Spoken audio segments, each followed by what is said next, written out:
First off, what exactly is a syndication? Sure.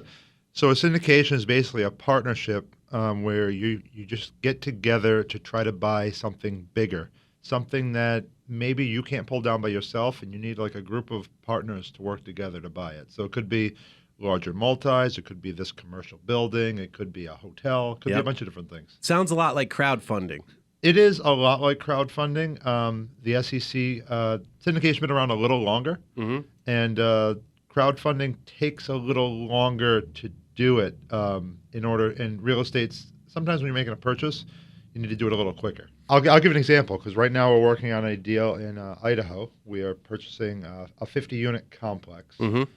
And when you have a syndication, basically you have a group of people that find the deal and make it happen, the action people. It's called the general partners. Okay. And then you have limited partners. Those are the people that mostly are just passively investing in the deal. Yep.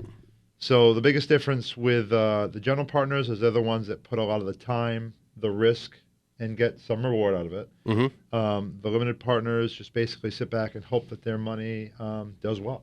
How many people, Frank, how many people are usually involved in a syndication? Like, so you've done several.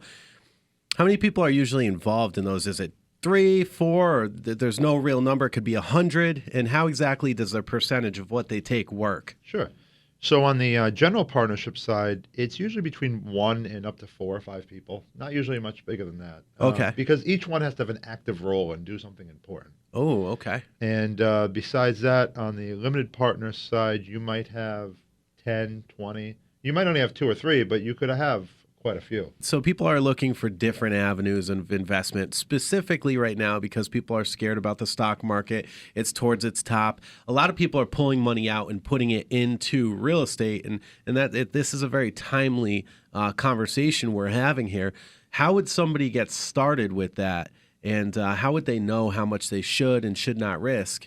I guess that's per person, but what kind of advice could you give as somebody that came from being a school teacher and that started it and is really blowing up?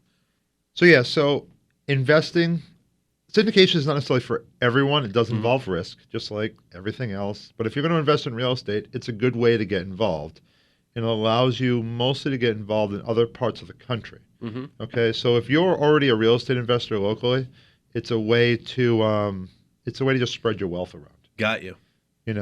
Besides that, the main ways, always, me, like I said, I'm a teacher. Education and networking are the main ways to get started. 100%. You have to do that no matter what.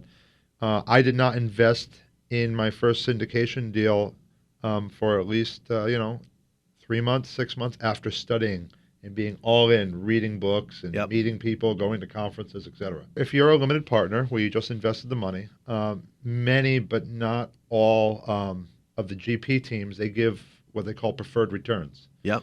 So it's kind of like it's not as good as like a dividend, but as the rents keep coming in, as you fix up things, as you reduce expenses, you start to make a profit, hopefully every month, but at least once in a while, and you get paid a preferred distribution. Before big payouts come, they try to give like 6-7% preferred return of the rent that's coming in, of the overall profit on the of the overall profit. You're not doing this for a short-term gain, because that's not a ton of money right away. Your goal with the syndication is to wait for 5 to 7 years before that market, before the appreciation comes up, and then you dump it, and then you're looking at a return of.